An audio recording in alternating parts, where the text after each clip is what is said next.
Griffin, Here. Casey, He's muted, but here. McCormick, Present. Mooney. Here. Mr. Chairman, you have a quorum. Okay, thank you very much, and thanks everybody. This afternoon, want to have a discussion that's going to affect everybody on council and everybody in the city of Cleveland, which is what is the impact to our general fund budget and our enterprise funds because of the COVID-19 crisis. Obviously, this is not going to be good, but we just need to know what we need to expect going forward. Before we get into that, I want to go over a couple housekeeping items as well. And I sent an email out. There's a number of legislative actions that need to be taken in the somewhat near future. I had thrown out the dates of June 1st and June 15th as those that were suggested by finance as requirements to get a bond piece done and then the county tax ordinance done. We don't have to stick to that. Those are both Mondays, but because these are all special meetings, we can have it on a Wednesday when staff is at City Hall to help us navigate through this. So at this point, I am leaning towards bumping, instead of it being June 1st, maybe a week from Wednesday, to at least get the stuff, introduce the stuff that's in the pipeline. There's a lot of casino projects, casino fund projects that need authorization to get released. In addition to what finance had, there's I know Councilman Slife had a piece. I know the transit thing, aka the scooter legislation, is set to expire June 5th. And there's another ordinance that's coming that we'll have a committee hearing on through DPS that Councilman Brancatelli and Griffin are working on, which is dusting off that moratorium on dollar stores during this time. But don't want to get into a big discussion of that. I'll leave that to the committee to do that. But there's a number of things that are coming. So please, for your planning purposes, June 15th is a drop dead date for a lot of things. And June 1 and 15 are Mondays. I'm looking at Wednesday because we can. These are all special meetings, and I think it'll be easier for staff to be there. It's actually tremendously helpful when the clerk or her staff helps host the meeting, because sometimes you're fumbling around to mute people. It's very helpful. So as I said in the email, get me anything that is time sensitive so that we can queue that up and get it ready for actual legislation. But plan on June 1st as the drop dead latest that we'll have a meeting, but likely a week from Wednesday. And I will, I know Pat took her, the council clerk took herself off the screen, but if she has any objection, please chime in to that schedule. And Pat and I have been talking fairly frequently about managing this thing. So that's a housekeeping. Those are the housekeeping items that I wanted to make sure everybody was aware of. But I think the question, one more housekeeping item, just because I know I've had conversations with 3 of our colleagues today on this issue. The mayor is meeting with Parks and Recreation staff to come up with a plan for pools. And what I've been hearing the most about, which is baseball season, what baseball season is going to look like. So I hope to know more about that by the end of the day. So with that, if there is one thing that, other than the quality of life, the daily things that I've been asked about, it's, what is the impact on the budget? And I assume if I'm getting asked about this a whole lot, so are you. So I wanted to invite finance to give us a kind of a 30,000 foot view of what does the budget look like and what should we plan on going forward as we complete 2020. And I hate to say it, but before we know, we're going to be moving right into the 2021 budget season. With that, I want to, I saw Andre, I don't know if Sharon is with us. Did they leave already? Wait, Greg's with us. I see. Wait, let me. Greg, are you with us? Greg Cordick. Council President. Well, okay. Okay. So I'm sorry about that. I think I had you on mute. I think I am now the host, so I'm just getting this all set up. Anyhow, Greg, did you hear kind of my intro? I did. Okay. And I know that Sharon was, so go ahead. Okay. Just wanted to, you know, give you an opportunity to give us the high level view of what funds are being affected, what are we anticipating going forward, and you know, how should we plan the rest of 2020 to the best extent that we can today. Okay. All right, Council President, I know that Sharon wanted to do this presentation, and I just want to see if I can get a hold of her really quick. I was just on the phone with her not 10 minutes ago. So is that okay that I make a really quick phone call to make sure that she is still on? Andre was on earlier, so I don't know what happened to Andre. Yeah, I saw Andre and I don't see him now.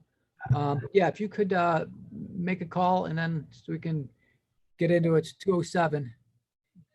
Yeah. How's everybody doing while Greg's muted? Is everybody good? Hey, Council President, when you were talking about legislation with immediate stuff that needs to be done, what would constitute immediate? Anything before August, September? Anything that needs, well, no, I mean, we're going to meet, once we get this down, we're going to meet again. But if you've got stuff that's been in the queue, that's been in the pipeline for there's a lot of people that have casino requests in that need to get those out. We're going to meet again after June. Our summer recess is probably going to be more of a every other week meeting as opposed to an actual recess. So we'll be able to get stuff done before August. I'm looking more for stuff that's in the queue and stuff that needs to get out in June. All right, thanks. Hey, Kev, real quick. So are we confined to Zoom meetings, even though we're not sure if we're going to open back up City Hall in June?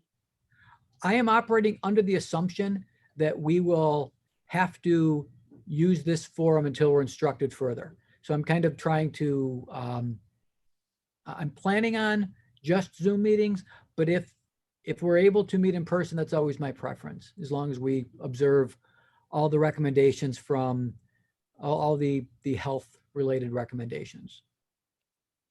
Okay. Hey, Mr. Chairman. Yes. So there are, I know, a number of resolutions that are time sensitive. I sent you an email about an hour ago. I was just curious as to, I know this is not normal times. What's your thoughts about how we could potentially act on some council resolutions? Queue up those time sensitive resolutions. What we won't be able to do is, you know, recognize Mrs. Smith for her delivering of senior centers during this time. But if it's a if it's something related to the business of council, queue it up and we'll get it done. Okay. And joining us is the Chief Director, Sharon Dumas, live from Zoom. Hollywood. Looks to be your office. Yes. Actually, Okay. Can you hear me, Council President? yes. We can Okay, all great. hear you. Can you hear us? All right. Okay. Go ahead. Turn it up. Then I can hear it then.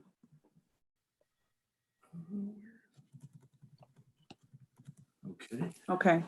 All right. I think I got my volume turned up. Can you hear Okay. me? Okay. So what I wanted to share with you guys today. Hi, everybody. Hello. And I rather miss seeing everybody. I have to say that first, but we make do until we can do better. We are currently using a word. I don't show on there. I'm up here in the corner. Am I supposed to be up there? Yeah. Okay. All right. Okay. We're currently using a word that is starting to take on a new meaning of its own that's bigger than what the word says. It's unprecedented. I think we've gone through a couple of very severe, unprecedented things, but this one kind of really is something that's a little bit unfathomable for all of us because it's so unusual. So the things we're going to go through today, I'm going to be able to share with you where we actually are, but nothing during this time is actually really predictable. Everybody's using estimates, but they take on a new level of insignificance because we can't tell what's going to happen in this environment. So everybody's using different bases and hoping that the most positive base holds out for our local economy. But I do enjoy a challenge, even though I think I'd like one a little more predictable than this, but there's nothing much that we can do about it right now. So having said that, I will start the presentation. So if you look at our first page, where's page 1? What did you say, Andre? Andre said, just one moment. I'm sorry, hold on. Andre's pulling up my presentation for me.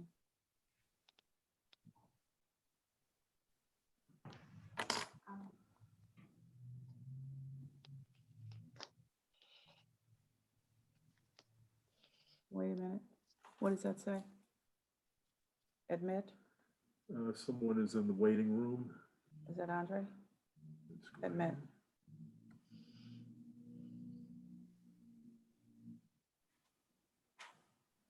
I'm sorry, we're waiting to get the presentation on screen so you can see it.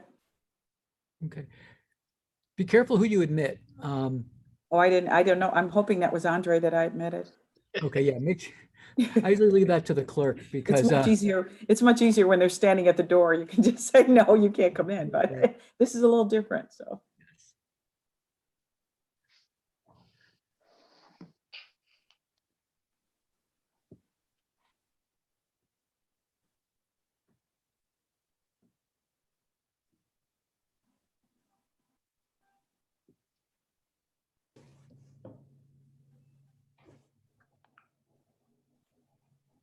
I'm sorry, Council President. are these on our email? Should I even look for it? Is it on the email, Andre? No, you don't have to plug it. Okay. All right, I'll stop looking. Yeah, stop looking. I'm sorry, they're doing it now. The IT folks are here. Log over to her screen and pull the document up. I got it, Nikita. Go ahead, pull it up then. Excuse me, Council Oh, yeah, President. go ahead. Go ahead.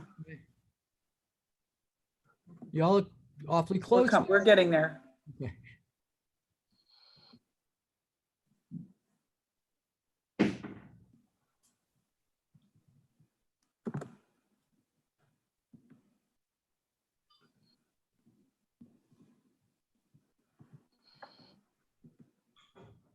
And while have a momentary lull, Councilman Conwell had a police issue in his. Say it again, that's full. I'm so sorry. Can join us.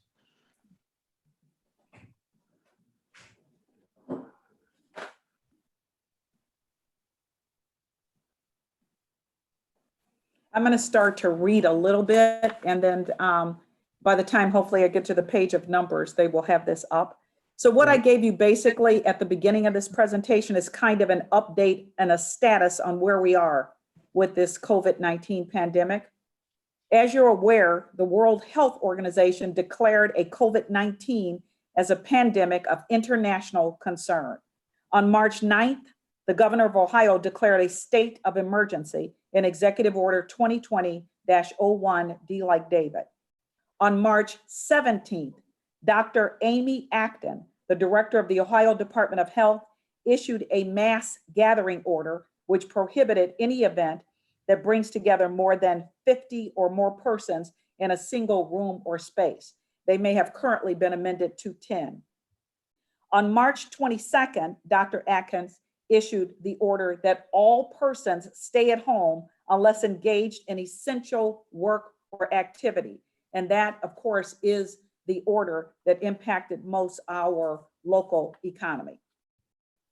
The Centers for Disease Control and Prevention, the CDC, recommended that workplaces implement social distancing measures, defined as working approximately 6 feet from one another. And then on March 11th, Mayor Jackson issued a proclamation that a state of civil emergency exists here within the municipal boundaries of the city due to the severity and duration of COVID-19. Commencing March 11th through March 31st, and on March 29th, this proclamation was extended through May 31st. So the COVID-19 pandemic has had far-reaching consequences beyond the spread of the disease itself and the efforts to quarantine. As a result of the pandemic, our local economy has been severely and adversely impacted by employee layoffs and business shutdowns. What am I doing? Go ahead, put it in now. Yeah.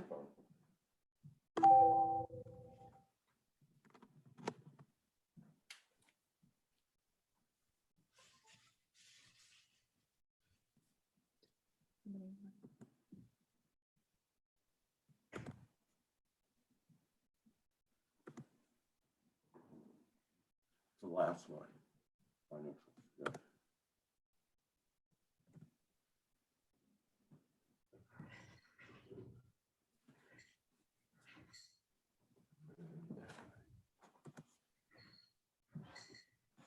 All right.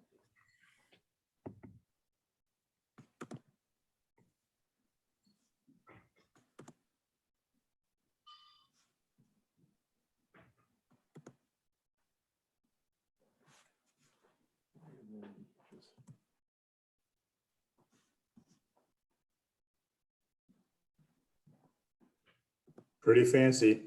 Yeah, too fancy for me. All right, Showing on my screen. I got it. Okay. Can you guys see it? Yes. Okay, all right, go to the next one. That's the narrative that I read. What is that? Okay, I'm ready to go to the next one. To the next one. That's just a tap. Okay. All right. Okay. I hope you guys can see it. I'm so sorry for the delay. But what it is generally is the same report that I give to you every month. And my conversation at the beginning was to set the tone and the environment in which we're operating to give you some degree of concern, but not panic, because that's what I'm feeling at this point. Some concern, but not panic, but definitely wanting to be as honest about the environment that we're currently in. So this very first page, which I hope you all can see, is the budget to actual, which is part of the monthly report that we give you every month. This is through the end of April. So we're currently talking about the first 1/3 of the year. So if you look at this page, you can look at our 2020 revenue budget was at 675 million. Currently through April, if you drop down to the last line, you'll see we've collected 205 million, 206 million if you round it. As the operating percent of the budget, it's about 30.5% of the budget. And of course, we're at 33% of the year. So overall, we're running about 2.53% behind, okay, in terms of collections. On the expense side, which is the next column, column number 3, you'll see our 2020 expense budget is $675,068, $675,068,552.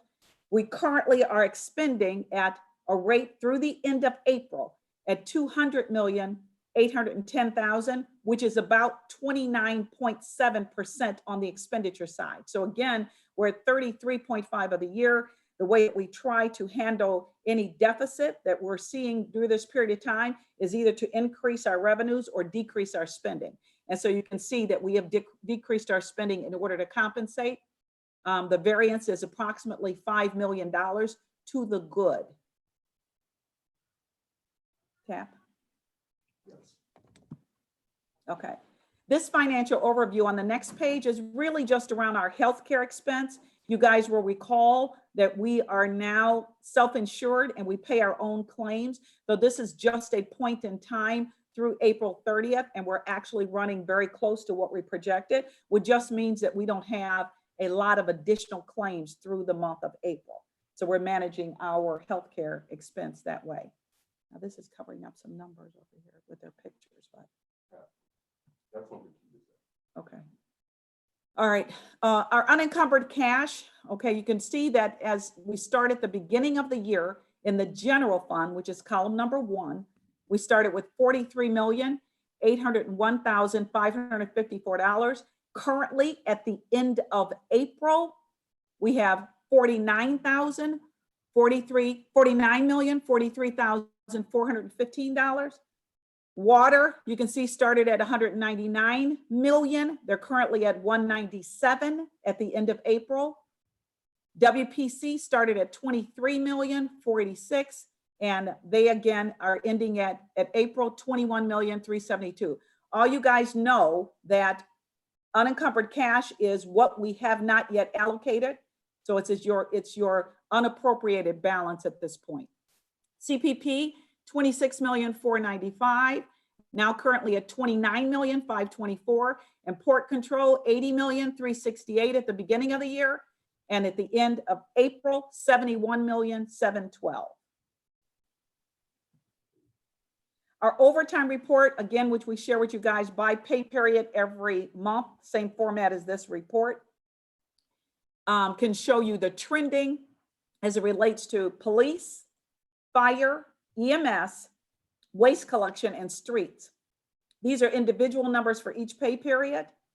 You go forward, you'll see we summarize them. Okay, so if you get to page number 8, you will see that we summarize them. The total 2020 budget for police overtime is 14 million. Through April, they've expended 3,707,000, which is 26% of our budget. Again, keep in mind that we're at 33.3. So we're trying to hold that in line. It's a large expenditure on our part. The fire department is 8,362,000. Again, they're at 1,864,000 at the end of April, and keeping in mind that April had 3 pay periods. So they're at 22%, which is acceptable, very much so. EMS at 3,000,008, and at the end of April, we're at 1,000,002, 32%. Waste collection, 504 appropriated, and as you will recall, they have issues with overtime use and absenteeism for a number of periods. So they're running a little bit farther ahead at 67% of their operating budget. And streets and construction are at about 47% of their operating budget, which is about $1 million. But as overtime is allocated, of course, the bulk of it goes to public safety, and those are the areas that we watch very closely. So these are looking favorable at this time. We always add the consent decree information, which just kind of gives you an idea of where we are by way of spending through consent decree. And so those numbers are there for your review. That's just an actual amount. And through the end of March. Oh, okay. All right. You can do it. Through the end of, I'm sorry, through the end of March, because we didn't have April's number yet. They're at $169,104 for consent decree expenditures. Okay. On the next page is income tax collections, which everybody here knows is the bulk of our revenue sources. This is the one that we monitor now almost daily. Even though we're here, I'm not going to touch that. It says Joe Jones, somebody else. Oh, thank you, dear. Okay. Okay. So even though at the beginning of the year, we projected 444,330,000 in income tax collections. At the end of April, we were at 133,953,000, which is 30.15. And again, we're at 33%. And you'll remember that income tax is withholding, net profit, and individual income tax. Okay. So we're in good shape there. Makes us off by about 3 percentage points. And of course, we've collected the bulk of that in May. Okay. Where our property taxes are concerned, year to date through April, we've collected 20 million. Oops, sorry. Okay. We've collected 20,683,000, which is about 54.47% of our income taxes. Now you will remember that on income taxes, on property taxes, it is collected by the county and we get advances and have a reconciliation towards the end of the year. So we've been advanced about 54% of our property tax due this year. Keep going. Okay, go back, never mind. On what we had, okay, this is a vacancy report by department. Part of what we've done in order to try to manage the budget with the losses that we see in income tax and of course entertainment taxes is that we have held vacancies. And so we're having a hiring freeze and that's been for the 2-month period that we've been in this situation. And the only hires that we are making are essential or critical hires. If they're grant supported positions, quite naturally, we let those people come aboard because not to appoint those individuals would just mean returning grant funds, which we're not going to do. And so we do allow those individuals to come on board. So we do have a hiring freeze. Each of the departments and divisions will present if they have essential employees or vacancies that they have to have, and we make sure that those do happen, okay? So what I've given you on this next page is a best case scenario, again, reminding everyone about the volatility of the time that we're currently in, not only city of Cleveland, state of Ohio, but globally, nationally, and globally. Our April unemployment rate was about 14.7. It could go, some economists are saying, to 25%, and that recovery could take through the end of next year, depending on which economist you're kind of listening to. At this point, there's approximately 1 in every 5 Americans that are employable are unemployed. And so we are going through some dire time. So what we've given is a best case scenario from where we sit now. Okay, and I do mean now, like this moment, time, second, okay, because we don't know what'll happen, you know, tomorrow or later this day.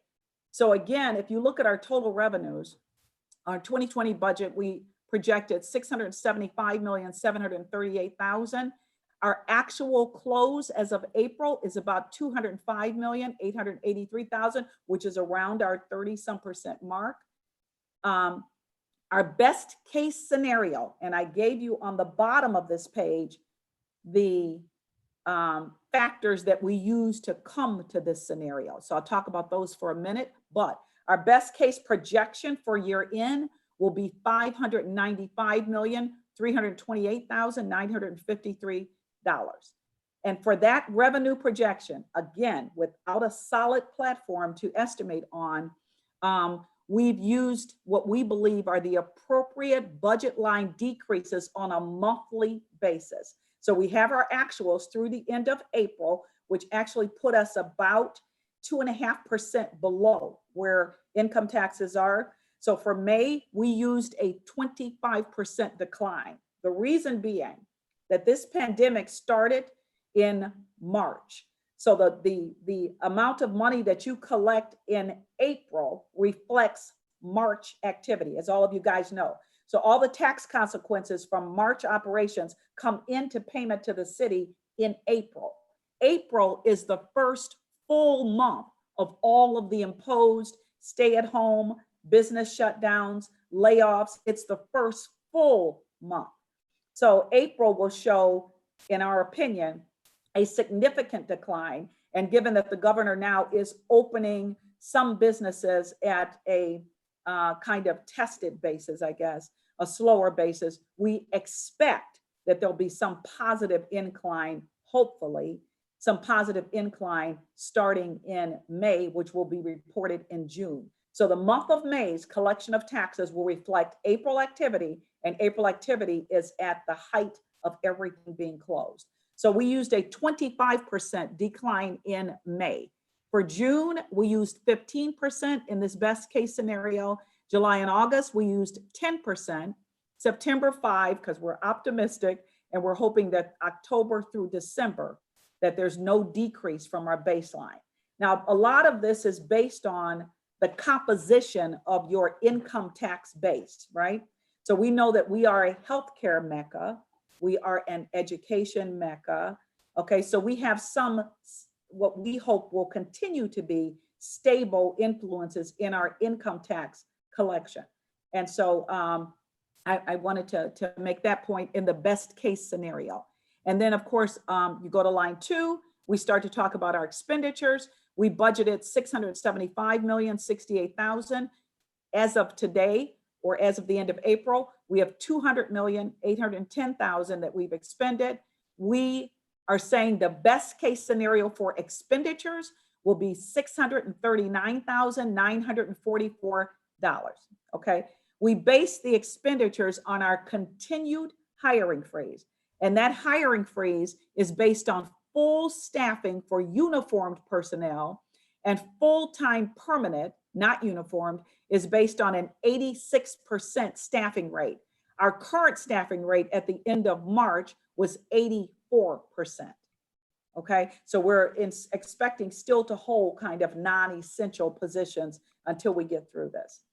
So the difference between our revenues over our expenditures, and you can kind of go to the best case scenario, third column.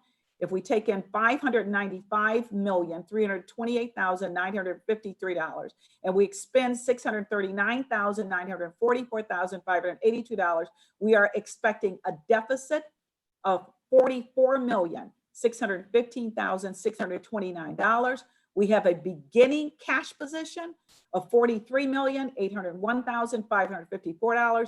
And so we're projected our ending balance, which we of course won't let happen, will be a negative $814,075. Now I put the rainy day fund balance in there because I knew someone would ask about it. It is not part of our computations. Okay.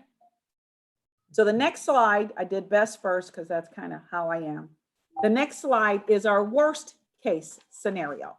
Okay. And in our worst case scenario, and please keep in mind that these numbers are just on our basis right now. If we get in federal funding, some additional stimulus money, which we are anticipating, if something happens that changes our economy, it'll change these numbers. That's why it said this point in time. Okay. So again, total revenue, our actuals.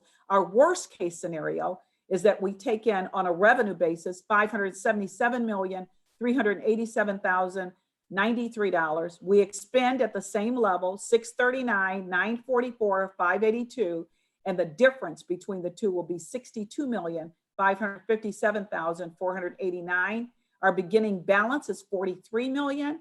So we would have a $18.8 million deficit.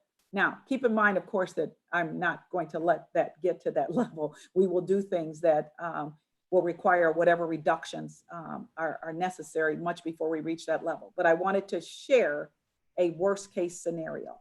And now if you look at the assumptions on the bottom, the revenue for the worst case scenario, we used, again, 25% in May, as we did a decline, as we did in the best case, June 15th, but July through the end of the year, we used a 10% decline. So we didn't factor in any big recovery or normal recovery towards the end of the year. And again, on the expense side, it imagines full-time for uniformed personnel, and again, a 86% level for full-time permanent non-uniform. Okay. So I just wanted to share this with you guys to give you some sense of why I'm feeling a little more comfortable with income tax collections, okay? Withholdings year to date, these are the three components of our income tax, which is the bulk of our revenue in the general fund. Withholdings year to date is about $146,600,000. Now, if you recall, on our other sheet, we told you how much we had collected, actually transferred over to the general fund was 133, but the rest of that money was pending at month end, so we currently have it now, all right? We actually compare it as a point in time to what was on the general ledger last year at the same time. I also do a deeper dive into, again, the composition of who the taxpayers are, which is confidential information, to make sure that I have some stability in where these funds are coming from. So if you compare us to last year at the same time, in 2019, you will see that we are off by less than 1%. And of course, withholding is the bulk of our income tax collection. And both net profit tax, which of course is corporate tax, and individual tax, which are people who own their own businesses, their deadline for filing was extended, of course, to July the 15th. So that's why you see the big variances there, because we've not yet collected that money, but we will collect it because it's based on 2019 activity. So those monies will be due and payable, and they're unimpacted by the COVID-19 situation because they are based on their 2019 operations. They just have a longer period of time in which to pay it. So you can see that those are smaller components, but again, at this time, we've collected 6.2 million on net profit. Last year at the same time, because it was an April filing, we collected 15.3. So we're down about 60% until that July 15th date comes around. On the individual tax, again, we collected 2.4. Last year at the same time, we were at 5.7. So it's 57%. You can see there are smaller components of our income tax collection. But again, those are not due until July the 15th. And I just gave you the month of April in order that you could get, kind of comfortable with the month of April, okay? So our withholding month date in April is 30.9 million before the month end transfer. And we were at last time 34.968, which is about 35 million, which puts us down about 11.63% for just the month of April collections, which would reflect March activity. And the closures and all those happened around mid-March, okay? Same thing on net profit. Again, for just the 1 month, 967,000. Like same time last year in the month of April, 6.7 thousand. But again, they had the April filing. So we're down about 85% from where we were for the 1 month. And on individual income tax, the same thing, 204,000. Last year, about 2.1, extended filing date. So we're at 90.67. Okay, and that's the end of my report. And I'll be glad to answer any questions that anyone may have. So I'll leave it up because I have to go. Well, you can take it down, I guess. Do they have it? Do they have it? Council has it? Yeah, No. but no, you can leave it up. No, All we right, don't. leave it up then. Okay, then leave it up. So in case they have So the questions. clerk will Okay. the clerk will be forwarding it to everybody immediately as soon as, by the time we're done, it should be on your inbox. So Director, I have a question and where it falls in here. Did you discuss our entertainment taxes? I did not, but it would be, how do I go backwards? Go all the way back.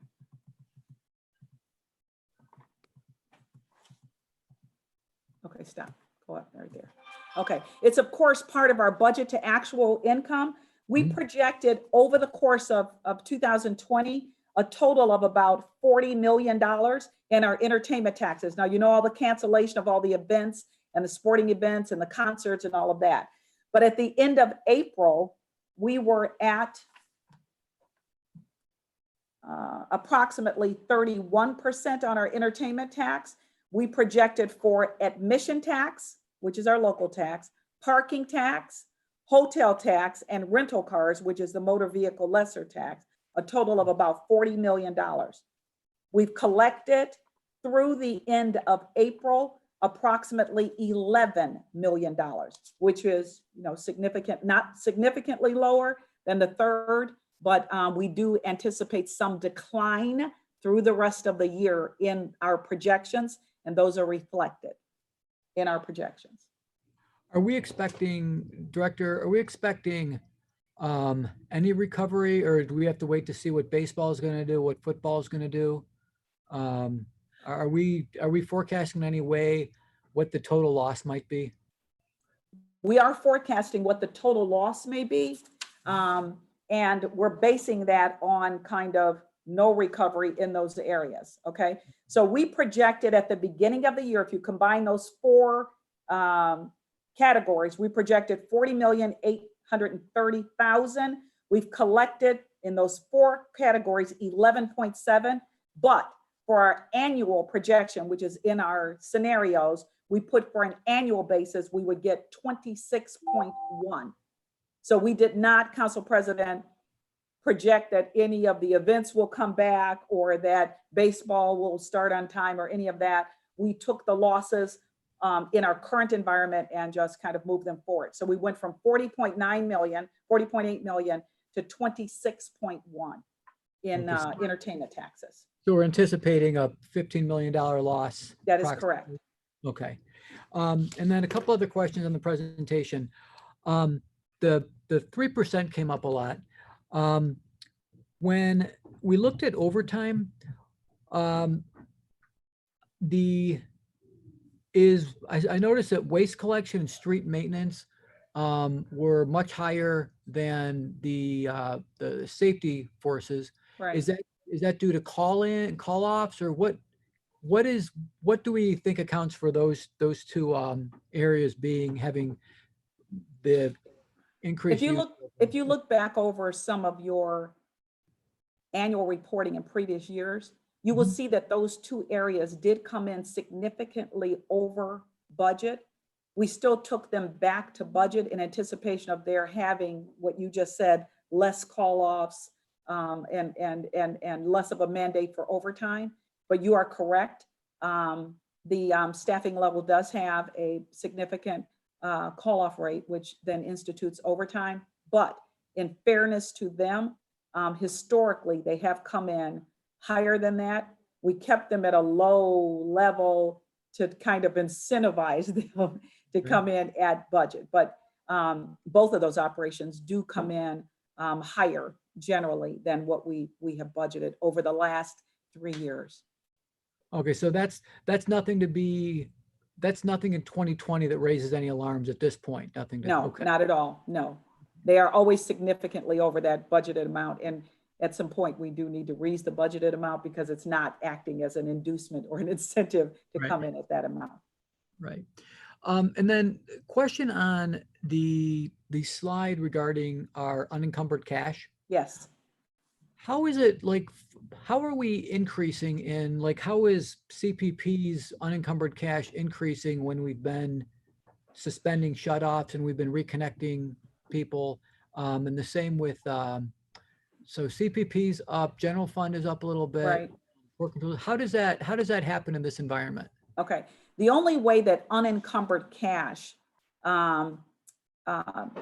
it gets higher than your first at the beginning of the year is either you've taken in additional revenue or you've expended less. Okay, so the hiring freeze and the expenditure freeze, and we are going to do for you guys all of our proprietary funds, but the hiring freeze and the lock on expenditures does affect our enterprise funds also, right? So how they go up, Council President, is that they anticipated expending something that we're holding, or they received some additional revenue. So in the case of CPP and water, all of those expenditures that they would normally be doing that are not essential at this point in time, we are having them hold on because they're having some disruption to their cash activity, not severe at this point, as it relates to lack of shutoffs and kind of a higher uncollectible rate. But other than that, that's the only reason. And again, it's just a point in time. So if in fact they missed a payment that they should have made in April, then it will reflect in May. So these are just point in time. And the numbers that for the entire presentation, this is through end of April? That is correct, end of April, which on the revenue side, if you're looking like what is our economy doing, reflects March's activity. Okay. And at the end of May, we'll have all of April, which will give us maybe a better snapshot of a full month. Exactly, and, exactly. Shut down. Okay. So looking at the overall budget picture, best case, worst case scenario, just so I'm clear, best case scenario is we're going to be down, once we subtract the unencumbered cash, $1 million, with worst case scenario being close to 19 million as a deficit. That is correct. And that is at this moment, date and time, with the assumptions that I gave on the bottom. As these things change in our local economy, that could change like tomorrow, okay? But if there's another edict or a rise in COVID cases or another shutdown or something that happens with our hospital system with, mass hospitalizations, that could all change. But as of this point, this is what we're looking at for base case, and you are correct, and for worst case. Okay. And I'm assuming that if you didn't state this, I heard it, that all of the decisions going forward are going to be based on, you can't make too many decisions today because there's a lot changing. There, like you said, there could be different edicts. So there's really no way of projecting out, too far, or, honing down that number somewhere between 1 and 19 million, because anything could change and nobody really knows what the economy is going to look like. You're correct, Council. Yeah, correct. Okay. And so this is, I'm glad we budgeted for a recession. I'm not happy about having one, No. but I'm glad that we at least have some unencumbered cash to help us get through this. Yes. What I would like to do now is open the floor up to my colleagues. I have Councilman Brancatelli, I have Councilman Zone and Griffin on the list. If you don't see your little hand up, and I have Councilman Jones, Bashir Jones, wait, Yes, I have Councilman Bashir Jones. If you don't see your hand up on the screen, if you could text me so that I know that that you have questions. So I'm beginning with Councilman Brancatelli, please. Thank you, Mr. President, and certainly thank you, Director, for your presentation. These are challenging times that we're in, and I think the Council President asked many of the questions that I was looking at. Sadly, I had to return some of my ticket sales income tax for the Rolling Stones ticket that was returned. My beautiful bride bought me that as an anniversary present, and unfortunately could not use it. But you know, we're hoping for better days. You mentioned briefly a little bit around the stimulus between the state and the federal funding. Do you have any more indications on that, or something that you can expound on a little related to that? Yes, well, we're actually tracking stimulus money that has been given to the city. I actually have a team down with Frank Badalamente, all of the departments and divisions that have applied, or any of the COVID money that's coming in to help us with the cost. He's actually tracking it on a spreadsheet, okay? So we're currently at someplace around 63 million in terms of some revenue that would be coming to the city. And that doesn't include the new piece that's coming through now, Councilman, that they're supposed to allocate in accordance with the local government fund. That is not included as of yet. So of that 60 some million, of course, 46 is airport, which, you know, makes it restricted for airport operation. And 19, of course, is the block grant funding that you have for a number of programs. So those are the two significant portions of it. But we have received some COVID money. We are in our conversations, and this means mayor's conversations, because of course I don't talk to governors and mayors. In our conversation, all of the municipalities are talking about the hits on their local economy and trying to get some support for municipal operations. And it looks like this next one that is coming through, the second stimulus that's still at kind of the state level, waiting to be dispersed directly to municipalities. We may, in accordance with what they've written, be receiving funding from that. In as much as we can decipher what the content says, it should be 110% of our local government fund. Now, having said that, we have to hold our breath that nothing happens to our local government fund as a result of receiving funds, because quite naturally, if it does, then it doesn't benefit us, okay? But at this point, it should, if it calculates that way, it should be an additional $31 million, which of course would help us out of our current deficit position. But that is the only piece that I'm aware of that would come directly to the operation of the city and the general fund. Well, that's good to hear. I think, you know, we're going to continue to advocate, and I know Councilman Zone and others who are doing some of the national trends. We're all going to continue to push, and hopefully those will land where we hope they do. And certainly some of the stimulus money that's coming in now, like the CARES Act money, when you look at areas like the rent relief where the city's carved out $11 million, that does have a multiplier, because as folks pay their rent, the owners of the property pay the real estate taxes, and there's additional dollars being spent in the economy. And certainly out of economic development, as the mayor and others have put together these funds that will assist small businesses to open and get back to being a positive on our payroll. Those are all things that it's great to see our city stepping up and being able to help.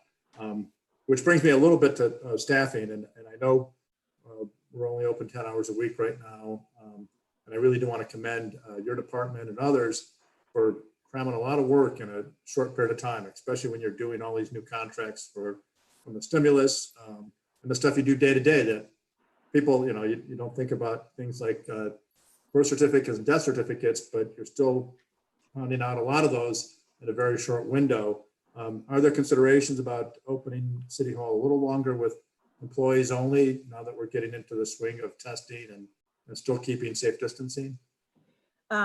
First, let me answer one thing. We're only at City Hall on the Tuesday and Wednesday formally because of the COVID stay-at-home distancing thing. That's the only reason that we're here the 2 days. But we have mastered, to some degree, remote access, right?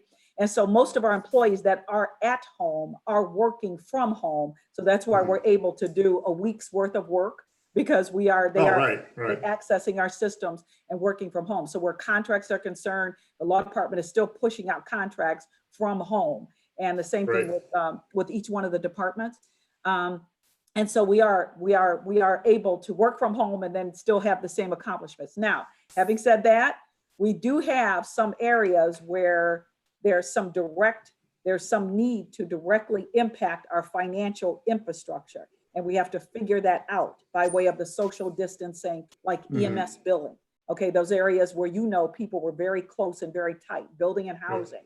And so we're currently going through a survey of areas in order to try to restore people coming back to City Hall. Because even if we open City Hall another day, two things we are weary of. First of all, we don't want to have another exposure day where COVID is concerned, even though we're doing temperature testing and all of that. If you bring people in a third day, that's more opportunity for you to maybe contract something, right? So we do want to take on that first. And then as we start to bring people back, which we want to do, and I get a lot of calls from people saying, I want to come back to work. And so, but we have to figure out how to do the spacing and the mass gathering things so that we can bring people back. But yes, there's some considerations. There's not been a date set. I know it will not be this month. I know that Chief Brown and Michael Cox are currently sending around a survey, which you guys will receive too, that asks you about your spatial needs and, kind of what kind of internal research have you done? Have you measured the 6 feet? And, what additional space do you need, so that we can look at our public facilities or what we need to do to bring people back to work. Great. And then you mentioned a lot of folks that are working from home. That raises another question around, there was some concern raised about revenue from income tax for people working from home. And we've all been under the operating that, if your corporation is based in Cleveland, your income tax is based on where your corporation is. Has there been an additional discussion around that concern that's been raised recently? There's additional discussion, but at the time that the stay-at-home edict, the order was made, in that order, they put in language that spoke to what you just said. If your corporate entity is in the city of Cleveland or your corporate entity is here and they're forcing you to stay at home, that corporate entity is still entitled to that taxation. Now, people may want to challenge it, they may think differently, but a lot of course, municipalities are dependent on those income taxes, and it was not of their doing or so, not anybody's actually, but we did, and they did think of us in that way, and to make sure that we maintained our base. So where law is concerned, we have law on our side, and we will just wait for challenges as we always do. Great. And then one other point you raised around a hiring freeze, and a decision was made that we're not doing furloughs at the present time. And so we're going to keep the hiring freeze in place. And how's that going to communicate back to us, or what do we expect with no furloughs and the hiring freeze? Well, again, the furloughs is like right this minute while I'm talking to you, okay? Because if we get a turn in another direction, it is not my intent. It is not the city's intent, councils or mayors, to expend, all of our reserves because it just is not good, sound fiscal sense to do that. The thing that challenges us is not continuing to contribute to the unemployment environment that's happening in the city right now, city, state, and global, national, unemployment. So we're trying to sustain if we can and keep the same level of services if we can. We have in place a plan. We've gone through all of the union agreements. We've compiled lists of who would be laid off at each level, classified and union and non-union. And we have compiled numbers. If we have to reduce by this amount, it would be this many people. So we stand at the ready and just are hopeful that we don't have to do that. And if we do have to do that, we're trying to think of a way to phase it if we can. And if we can't, we will do what we must. But so far we've hang in there. And we have done creative things also, like you said, the furloughs, what we used before, because this is our second kind of massive thing after the recession. Now we're in the pandemic. Okay, so we looked back to see what kinds of things happened then. And of course, people were not, tremendously opposed to taking, 10 days off without pay. We suspended some things like longevity. So we have 4 or 5 different scenarios of things that we could do on a dime, as Mayor says, to turn quickly if we have to turn quickly. So we are not out of the woods, and we've not, nothing is, everything is still on the table. Well, I appreciate that. And you've made a career and a shining example of municipalities that have done a great job of balancing the budget and getting what the mayor talks about as a level budget of income versus expenses. These are tough to have to swallow what we're dealing with. And just as a quick backtrack a little bit, under no circumstance that I want to say people are only working 10 hours. It was only 10 hours in for getting those contracts because, excuse me, I know firsthand, I want to commend many of the department heads and the staff that are out there. I see the roads are being paved and patched, trash is getting collected. The public services out there, people are doing a great job. Building permits are being issued. Economic development, community development, they're all doing a great job under circumstances. So, I really want to commend all those folks who are out there working hard every day and still delivering the public services. So thank you, Mr. Chairman. And I will share that. Thank you, Councilman Brancatelli. Councilman Matt Zone. Thank you, Mr. Chairman. Good afternoon, virtually, Chief. Can you hear me? I can hear you, but I can't see you. I wanted to I'm see here. your face, Matt. Don't worry, I'm here. Just, I have a couple comments and then a few questions. First of all, I guess this comment is more for those on the call other than the safety or the finance director. She's heard me say this multiple times, and I even stated it at our budget hearings in February. I mean, this rainy day fund is really important that we protect that rainy day fund. Our bond rating is going to be more important than ever, particularly post-COVID-19. I know some people might think it's raining outdoors right now and we need to spend all that money, but the strong discipline employed by Chief Dumas and the mayor and council president over the past couple of years, I think has positioned us well to weather a post-COVID-19. And we don't even know when that looks like or when that will be because of the second wave coming around. So, 37 million might seem like a lot of money, but when you look at the overall budget, it's really not that much money. So just my little remark about rainy day fund. Best case, worst case scenarios, Chief, thanks for sharing that. That's good to know. And the measures you're putting in place to control those. I'm wondering through the chair to Chief Dumas, are you doing anything to find a way or calculate the savings that are happening as a result of people teleworking? We're saving on fuel costs, I would assume. I mean, we know that all the essential employees are out there, but it would be good to know, like, what are we doing and how are we tracking actual costs of savings due to the limited staff that we have? And the only reason I ask this question, Chief, is work is going to look very different a year from now, 3 years from now, 5 years from now. I think the information that we glean and what we learn through this pandemic might help us in the future. Just any thoughts or reaction to that statement, Chief? We are not tracking individuals' cost or savings for working from home, but as long as they're on the city's payroll, okay, we still have to cover them, of course, with medical insurance, workers' comp. So none of our wage-driven expenses decline.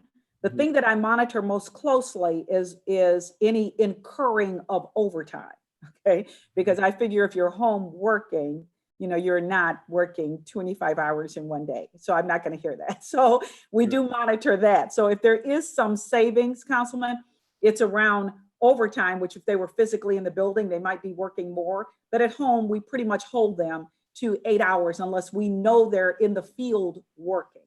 So the savings may come to them personally as it relates to, clothes for work or gasoline in their car. But if they're on city duty and they're driving their own automobile, they're still entitled to mileage, all the expenses. It's a normal operating expense. So the only thing that I could think of that would be a benefit to us or with them working home is that we incur less overtime to some degree, which isn't a huge part of our budget because they earn their same salary. They earn all of their wage-driven expenses. We have labor contracts in place, so all the mandates of the contracts are being met. So in terms of incurring costs for our employees, they're still our employees, even when they're working from home. So, sure, and I understand that, Chief. Through the chair to the chief, what I was thinking more of is, I'll give an example, like our recreation department. Our vans aren't out there. We're not transporting children. Is the Division of Recreation saving money on fuel costs? Are they saving money on procurement of items that normally we would? Anything that would happen as a matter of pre-COVID-19, just the course of business of doing work, it would be good if there's some way to track that. I don't know how we would. You're a smart woman, and I know you'll get your team to kind of figure it out. And the reason, Chief, I asked this question is, the National League of Cities did do a recent survey, and there was a pretty thorough analysis done.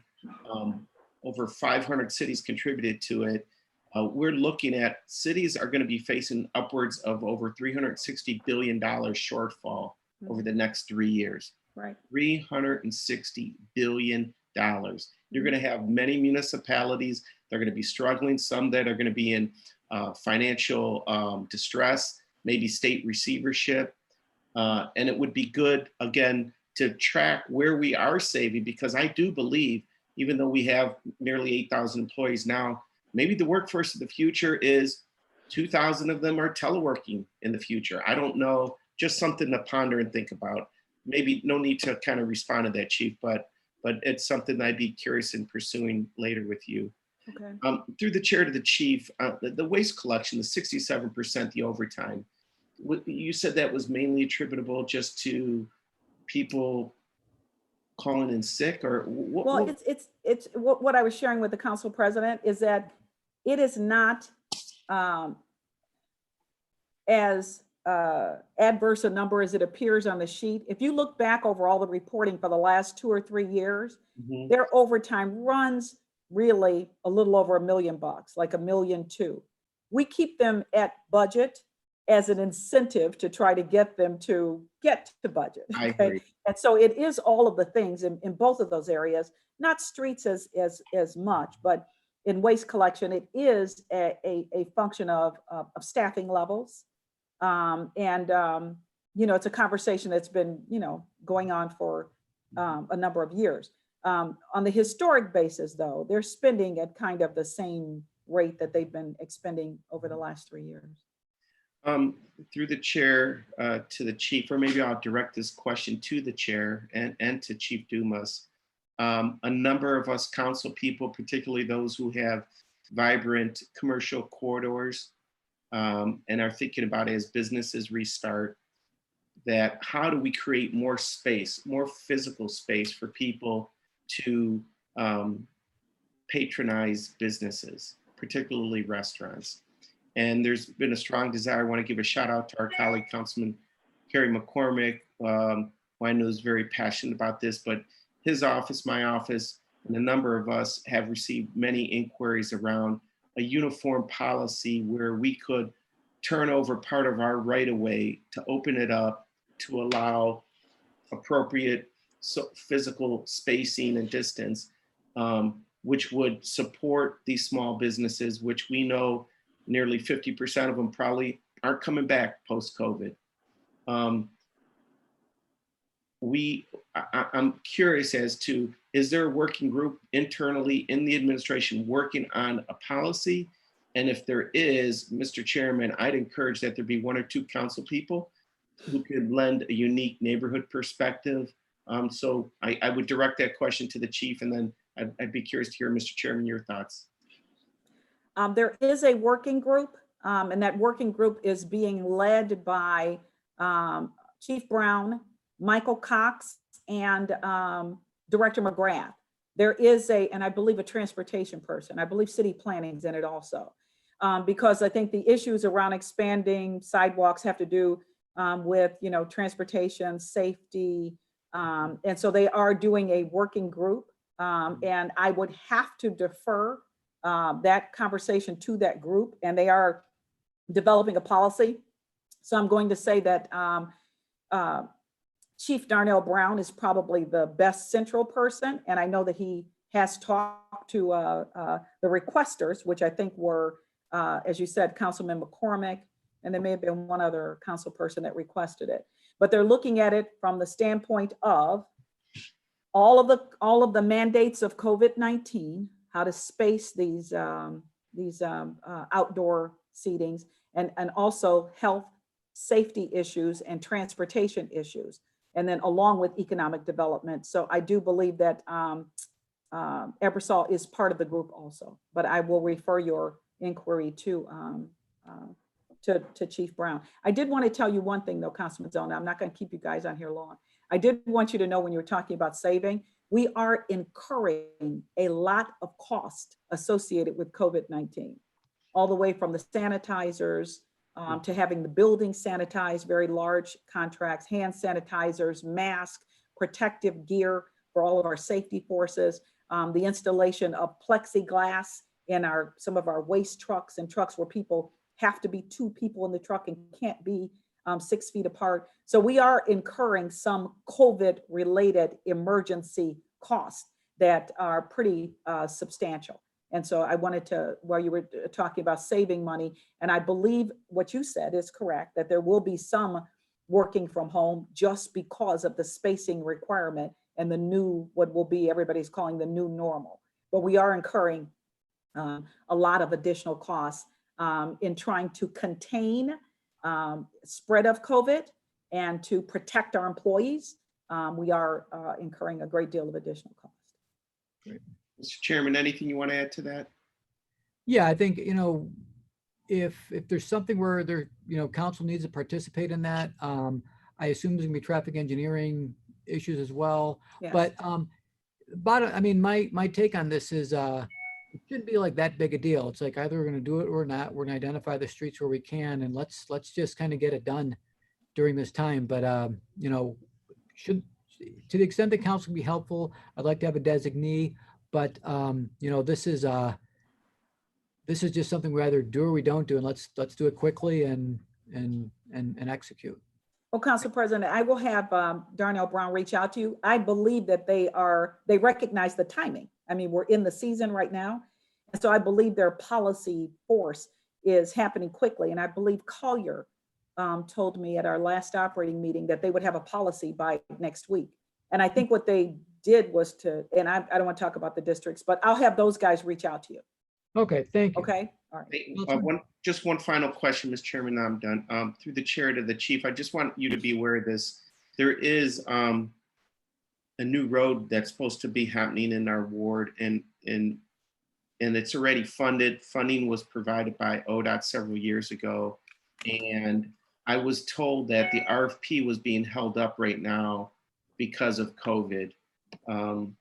It's already designed and engineered. So I just want you to be aware that I know I'm probably stepping over my bounds, Mr. Chairman, doing a little personal business here. So Let's try to keep the budget best we can.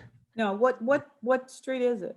It's Battery Park Boulevard. We're extending it from 73rd to 70th, and need to get that RFP issued. I'll find Mr. out. Chairman. I'll find out. Thank you, Councilman Zone. Thank you, Chief. Councilman Brian Casey.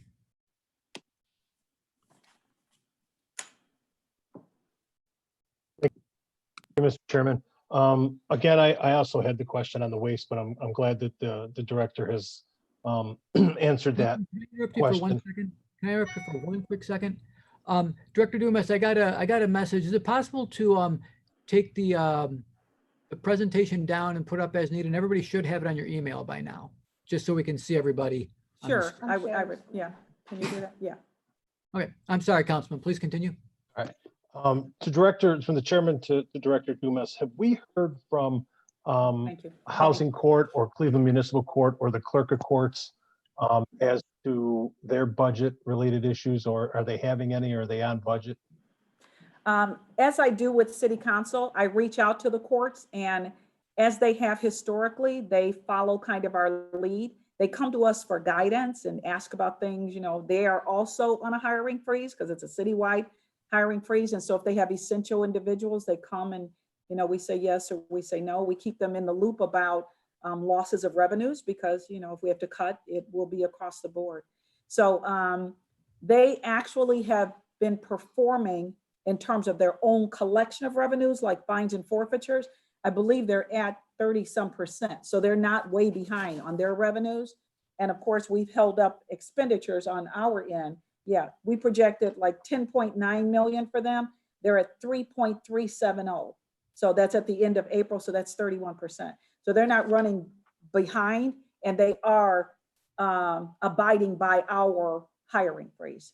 Okay. And so they're making some, they've asked us to sanitize their buildings because, you know, they had some issues too. So they wanted to make sure we sanitize their building. They're doing the spacing and moving people around. They have people that are working away because they can't put them in the space because they can't be 6 feet apart.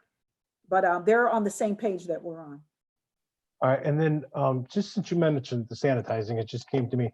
Has the jail at all asked us to help sanitize the jail? The jail at the county? I know that we're not in the jail business anymore, Yeah. but they haven't asked for any help or anything like that, have they? Not to my knowledge. That's a McGrath question, but I don't think so. That doesn't mean they're not doing it on their own, you know, because it's their facility. Right. But I've not had any like requests from them that will we pick up some of the costs or supply them. Okay. And then aside from waste being at 67%, does any other department in the city, is there a red flag anywhere else, or is it pretty much status quo across the board? It's status quo across the board, as I shared with Councilman Zone. Because people are working from home, we are incurring less overtime, but the bulk of the overtime in our operating budget, and I mean like 85-90% of it is in public safety. All the other budgets have really small amounts of overtime, those that have overtime at all. And public safety is sustaining and operating at budget. And they're fully staffed. I speak to McGrath every morning at 10 o'clock. They're fully staffed, they're answering calls, and they are staying within budget. So they're not running contrary to where they should be by rate of spending. And that's in all the areas. All right, well, I think you're doing a yeoman's job. Keep it up very much. Thank you, Mr. President. Thank you very much. Councilman. Thank you. Councilman Blaine Griffin. I can't hear you, Blaine. Thank you so much, Mr. Oh, there you Chair. go. How you Okay. doing, Chief Dumas? How are you? I'm wonderful. How are you doing? Doing great. Good Hey, to just see you. very brief. Great. Very briefly, what are those 4 areas again? You said emission tax, rental car, and what were Yes. the other 2? They're what we call our entertainment taxes, and they're local taxes. Okay, so they're admission taxes, parking taxes, hotel motel bed tax. And this one is called, it's for rental cars, but it's called motor vehicle lesser tax. But it's a long name for rental cars. And Got it. collectively, we projected $40 million as their collective amount. And that was based on all the events, sporting events, Playoff Square, everything that would be happening, concerts. We projected $40 million, and they're currently at 11.7 because of all the cancellations. Right. And we've reduced our collection projection to the end of the year at 26.1. So we backed off that 40 million because of all of the events that have been canceled. So is that 26.1 or the loss that we have in entertainment, is that part of that either 819,000 or that 19 million? You Is are that part of- correct. Yes. So we expect that we will have a $15 million decline in entertainment taxes. And yes, we considered it in both the best case scenario and the worst case scenario. Okay. All right. Let's see. The other question that I have for you is, because there's a lot of police cadets that are going to be matriculating off of the first. Are we freezing cadet class too, or are we still moving forward with cadet classes that No, we have for?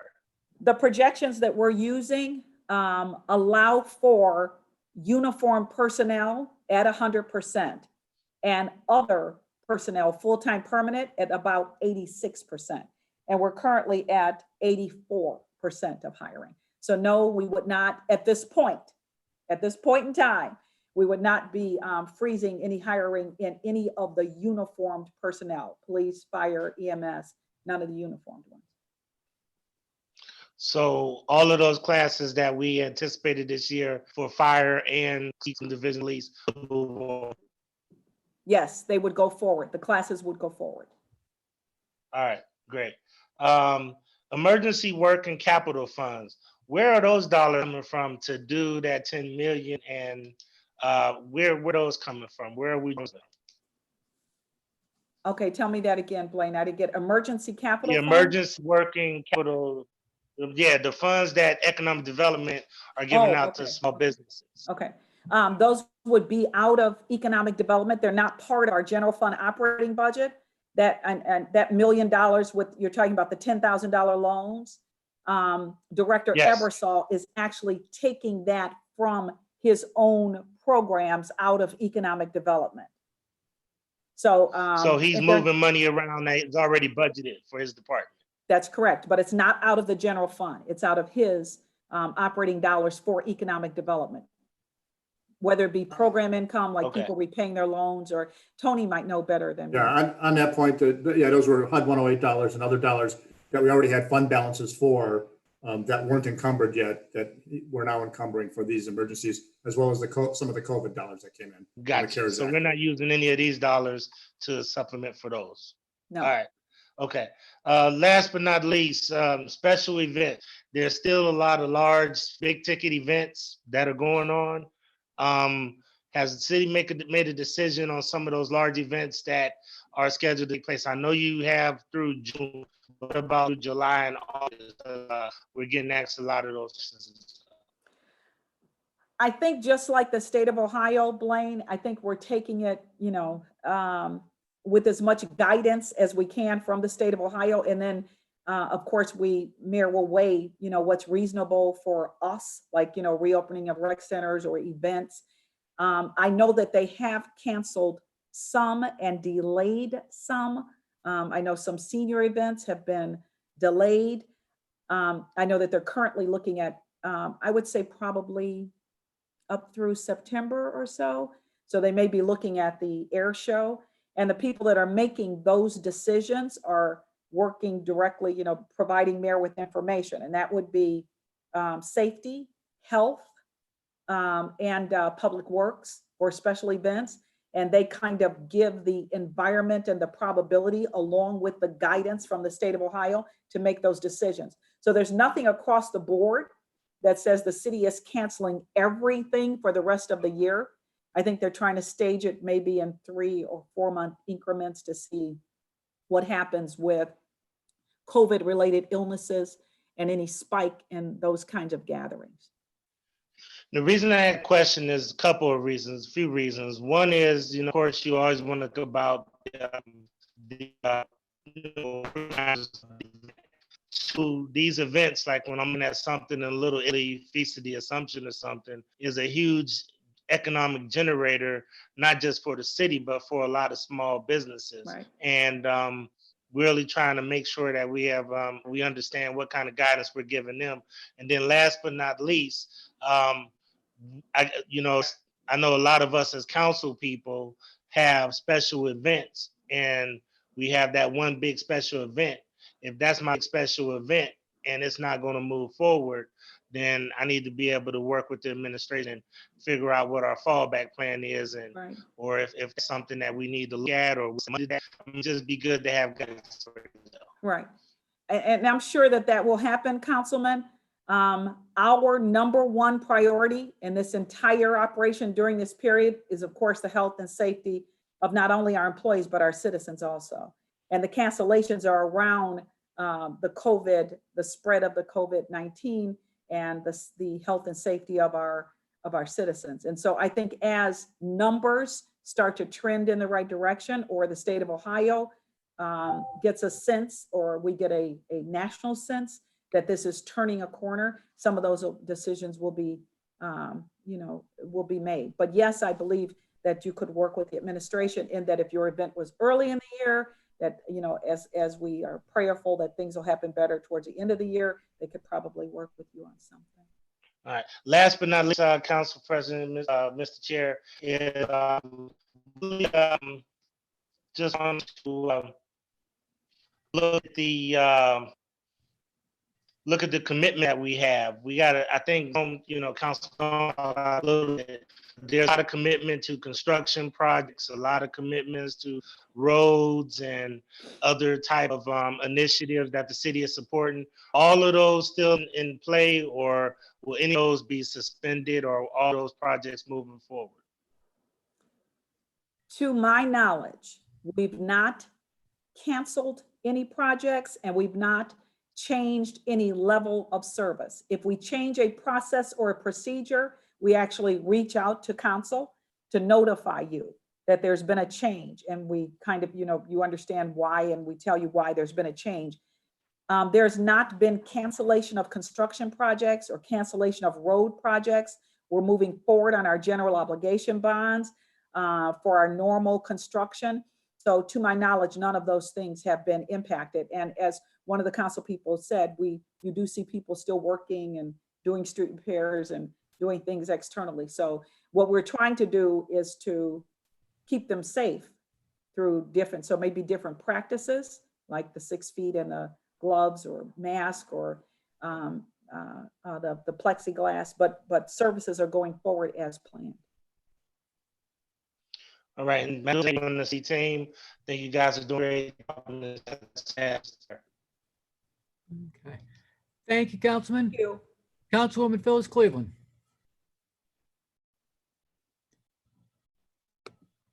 Thank you, Mr. Chairman. Good afternoon, Director. It is good to see you. It's nice to see you too. Most of my questions have been answered, but I did want to go back to the consent decree. And I know there's been some talk surrounding that. And you mentioned in your presentation that about $169,000 have been expended so far under the consent decree. That is correct. And that's through the month of March. We did not have April numbers at the time of this publication, but that's correct. And through the chair to the director, or to the chief, I'm sorry. What's the total proposed expenditure for the consent decree under the budget? I can't recall the number and I can't pull it up.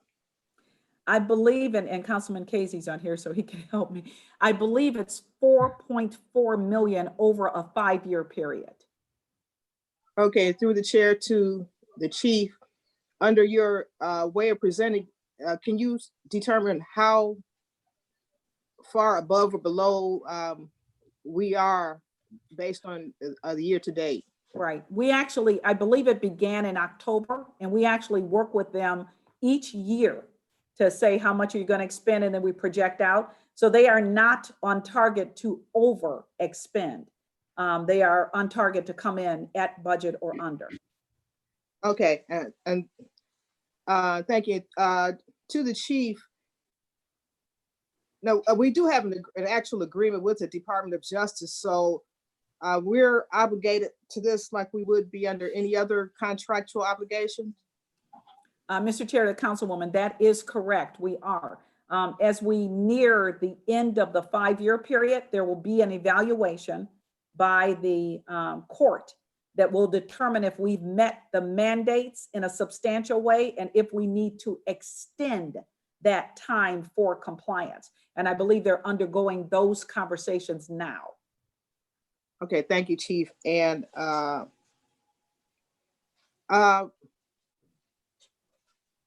in terms of what we've expended so far, Is this primarily for the monitoring team and the services they're providing to the city?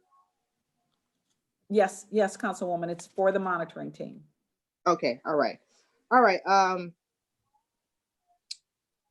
it sounds like, yeah, we're not gonna, be anywhere near the target amount that we proposed. So in the unlikely event that it did happen, has anybody had the conversation as to whether the Department of Justice might provide additional funding? I do not believe that conversation has taken place for additional funding from the feds. But again, they're having those conversations now. So I don't know about that, but I can ask Judge White, and he would be able to tell me. Okay, thank you. Mr. Chairman, that's all I have. And Mr. President, I'm sorry, that's all I have. And again, Chief, take good care, and everyone else take good care. Thank you. All right, thank you, Councilwoman. Councilman Carrie McCormick. Hey there, Chief. Good to see you. Hi, good to see you too. Thank you for this overview today. It was very helpful, and I appreciate the feedback. And it shows the benefit of having that cash at the beginning of the year, and some of these financial cushions put in place for the city of Cleveland. And also, I agree as a supporter of the rainy day fund of the need to, protect that as much as possible. So appreciate that. Chief, without a lot of the questions I've had were answered. That's the beauty of coming towards the end here. But can you just give a quick overview? We talked about essential workers, of who are essential workers, just in a general sense. Oh, gee. General. I know, sense. I know. It really isn't defined. It generally speaks more to your operation. And given that we're a city and we're a service delivery, it really speaks more to who's actually delivering service. So for our essential workers, it quite naturally would start with public safety, and then it would go to public works, who has to provide those services because they're for the good of the welfare and health and delivery of services to our community. And then, of course, it would go to DPU for the delivery of water, electricity, and sewer services.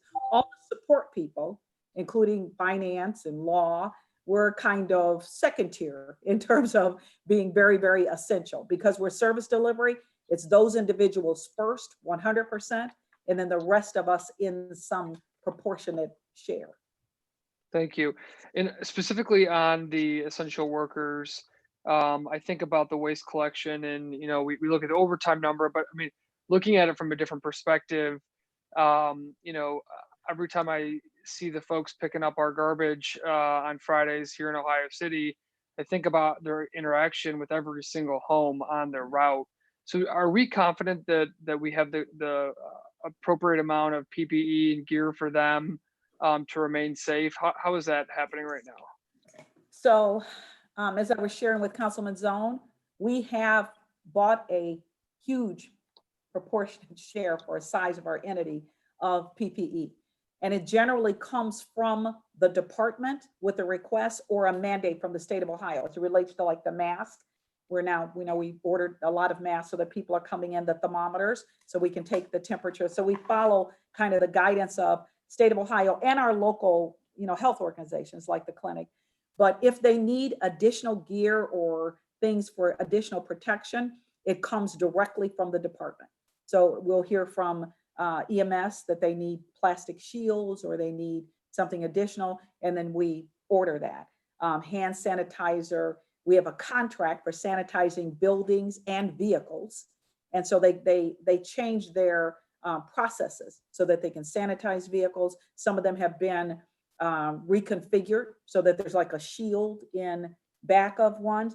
They've changed processes like police cars. They're doing one-man cars to do the spacing. So whatever that department director shares with the administration, with mayor, and with us that they need for that, then we go out on emergency basis and buy all of those things, which is what mayor's emergency is for. Thank you. And so then we that's how we kind of handle it. Thank you. Specific to the budget, Chief, you mentioned that the possibility of additional federal dollars coming into municipalities, which you hear about, through the news and otherwise. Right. Do you have any sense on if there were if that wasn't the line cutting up, that was me saying that 5 times, because who knows what the federal government will come up with. But if they do, are there any tea leaves right now of what that would support? Is that general operating is that COVID specific? Have you read the tea leaves at all on that? Right. A lot of guidance and materials have come out from these different sources. Some of them are restricted to COVID, and those go directly to the health department or departments that are engaged directly in the COVID containment. Others have come or are slated to come to the city, and they do have some specificity about what you can use them for. It appears that this next package will allow us to use some of these funds to support personnel who have been redirected to COVID activity in terms of their cost and some of our equipment and some of the PPE. So this will be the one that will help us the most if this one comes through. Some of the others have been fairly restrictive. We got one through the state of Ohio for overtime in public safety and equipment in public safety. And I believe that was like 1.7 million. Director McGrath and Dawn applied for, we got that. But pretty much they can be very restrictive. So we're hoping that this next stimulus package that comes through, when you say the tea leaves right now are saying that it's going to be 110% of whatever your local government fund allocation is, which would be extremely helpful to us. Wouldn't put us in the black, but it would put us good as long as we have no adverse impact to our local government fund. So yeah, Which is exactly. a threat, right? Sometimes if you get $10 from here, the state says, "Oh, good, you got $10 from there," and then takes 10 out of here. That is So a we don't possibility. got to focus on that. The last thing I'll say, Mr. Chairman, to the chief, as Councilman Zone noted before, I am supportive of really taking a look at our public right away as an innovative way to support our local small businesses.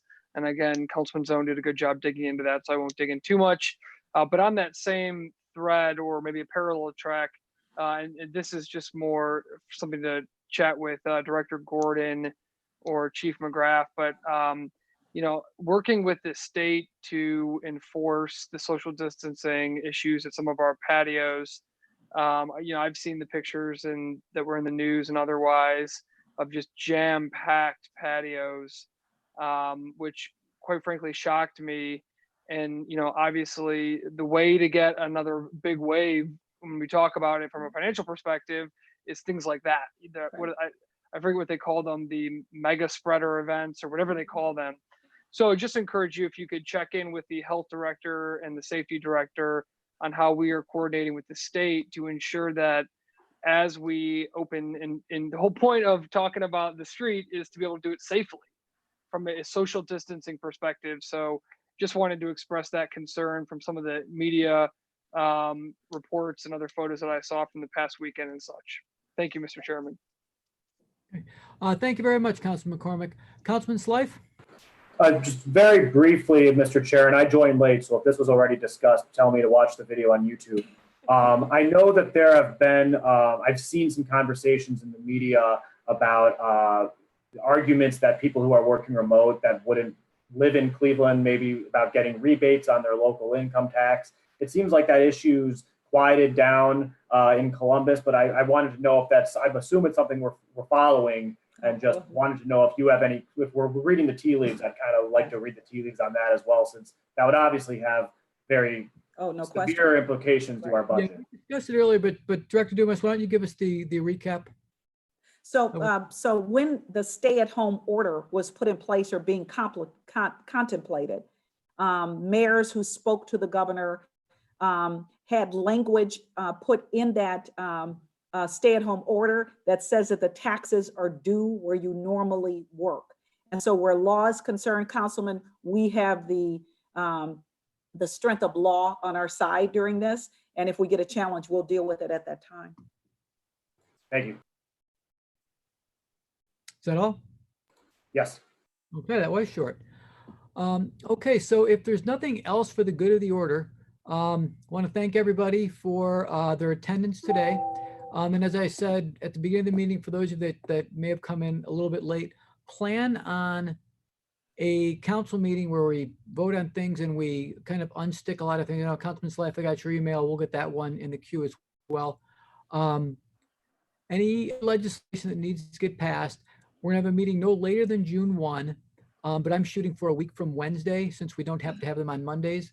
And I know the director has 2 essential pieces that need to absolutely have drop dead dates of June 15th. Right. So now is the time to start queuing up any legislation that we need. And when I speak with the clerk and I kind of talk to everybody and just get their preferences, I will put out the meeting date. But for your planning purposes, plan on a meeting a week from Wednesday or June 1st at the latest.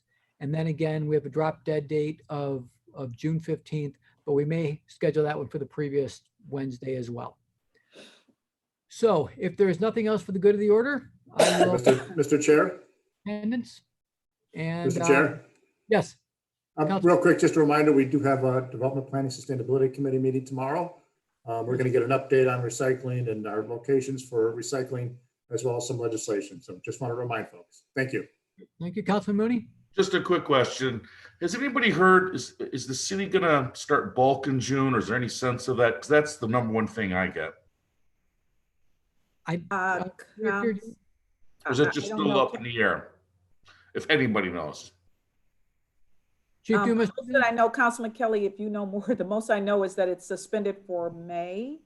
Yeah. But I know there's not been any. We can raise that at tomorrow's committee meeting. Okay, good, thank you. When they're back in front of us. Yeah, because that's the #1 issue, is the garbage in the neighborhood and everything. And so that's probably the most useful thing we can talk Run about. better municipal government. Make sure the garbage is picked up. Okay, anything else for the good of the order? Thank you, and I'll see most of you tomorrow. Thank you. Thank you, Councilman. Take care. Bye-bye. Bye.